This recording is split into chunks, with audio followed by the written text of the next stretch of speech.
Welcome back. So in an interesting turn of events in South Africa's diplomatic row with the United States, some members of the Khoi San community have requested a meeting with Donald Trump, or the Donald Trump administration rather, over land dispossession.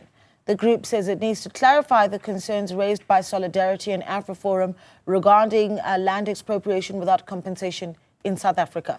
Activist Christian Martin joins us now for more. Christian, a good evening to you. Thank you so much for joining us. So this is interesting, right? Activists that are really wanting to see the recognition of the Khoi and the San people in South Africa, wanting to meet with the Trump administration. Why? Talk to us about the why. Thank you very much for the opportunity. I think I just wanted to bring some clarity and some background to the actual writing to the White House and specifically to President Donald Trump. You see, the challenge that we have as the Khoi and San, you have two parties that are coming together. The one party just some years, decades ago, was actually found guilty for apartheid as being a crime of humanity. The other party, who is President Donald Trump, who I see as a schoolyard bully, the one is going to the other one. If you look at Donald Trump, President Donald Trump, and his indigenous people in his country, the research that I've done over the years shows that the indigenous people of America is actually worse off than these same people from Solidarity and AfriForum that he's going to now. And Donald Trump wants to defend the AfriForum and the Solidarity people on whose behalf they are actually talking. That is the challenge that I have, is that there's two parties coming together. The one cry victim, which is AfriForum and Solidarity, to the, as I call it, the schoolyard bully, who is no better in treating his indigenous people when it comes to the American Indians or the American indigenous people. If you do your research on the indigenous people of America, you will find out that when it comes to suicide, it is very high. Obvious because of the treatment and what they are going through. Poverty is high. Substance abuse is high. All these things are happening there, and yet these two parties are coming together. My point was, let's meet, and then we can discuss the South African context of who is actually supposed to cry victim in this country. We are talking about 31 years that AfriForum and Solidarity is going to Donald Trump to ask for assistance. We as the Khoi San people are talking about 431 years of going through what we are going through at present. Number one, in the South African context, the same Solidarity and AfriForum, they can partake in socio-economic activities. They can partake in this country. The Khoi and San, as per BBEE, are not acknowledged as people of South Africa. We're not African, because African's definition for BBEE is only Nguni. We are not black, because black's definition is African, Indian, colored. And I almost want to say, worst of all, even the Chinese people took the South African government 2007 to the High Court, won the case, and even the Chinese people can qualify to apply for BBEE projects. The Khoi and San people in their own country of abode are not recognized as African people coming from Africa. And for me, it was just to see this going on between these parties, Solidarity versus the Trump administration. So ours is to say is that let's come together. The Trump administration, who is the schoolyard bully, as well as Solidarity, as well as AfriForum, that are crying and screaming a victimhood. We're talking about expropriation without compensation.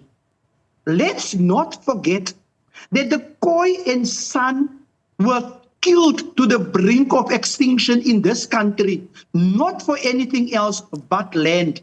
Let's not forget there was a planned genocide against the Khoi and especially the Bushmen in this country. Why? Because of land. And now these same people are screaming expropriation without compensation is something bad, it's something evil. Yet they forget very soon that is how they got this land that they are living on today. It's an interesting perspective. And you go on to say, and I want to read from some of what you've written, the very practices these organizations now decry, this is where you speak about solidarity in AfriForum, were once perpetrated against our ancestors by the British and Portuguese colonial forces, as well as the South African apartheid government. So you've written to the Trump administration, and you've received acknowledgement of that memorandum to his administration. What is the call that is being made here to the British and Portuguese governments? As I've said, if you're looking at the background, remember our colonial past in this country. I was just trying to remind solidarity. Sure. I'm just trying to remind AfriForum. I'm just trying to tell Donald Trump, who's now trying to be the person, the hero, saving AfriForum and saving solidarity representatives, to say is that let's not forget in South Africa, we came through colonialism, we came through apartheid, we came through the Dutch, we even coming now through the democratic dispensation. Why I'm saying that okay, democratic dispensation, we are fighting to get acknowledged, to get recognized in our own country. You know, the irony of the South African politics is the following.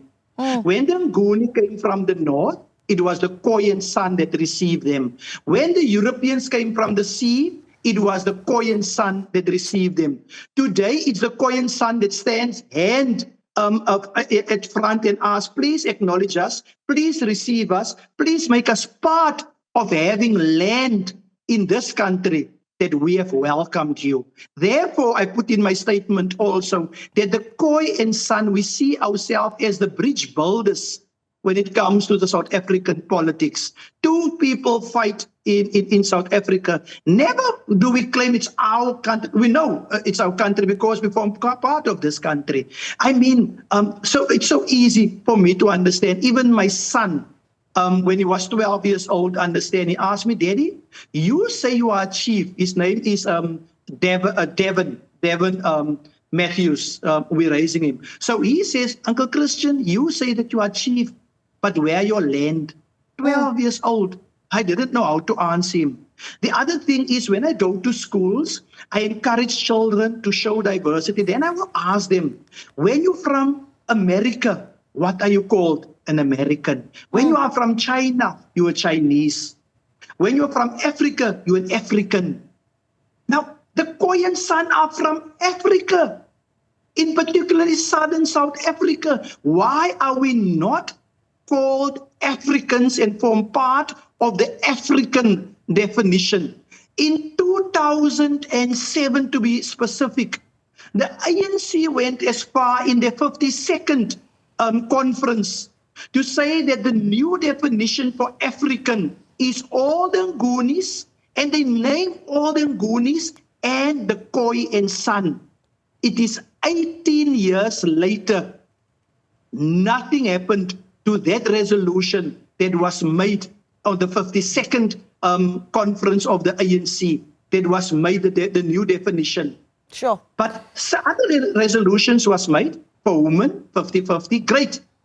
Others was made for disabled people, 2%, we're now at 8%, I believe, and so forth. But this one at the 52nd conference of the ANC, 2007, there was a decision taken, and suddenly everybody else of selective amnesia. I showed all of them, the president, Cyril Ramaphosa. I've shown him, I gave him a memorandum to the effect. He said he's going to look into it.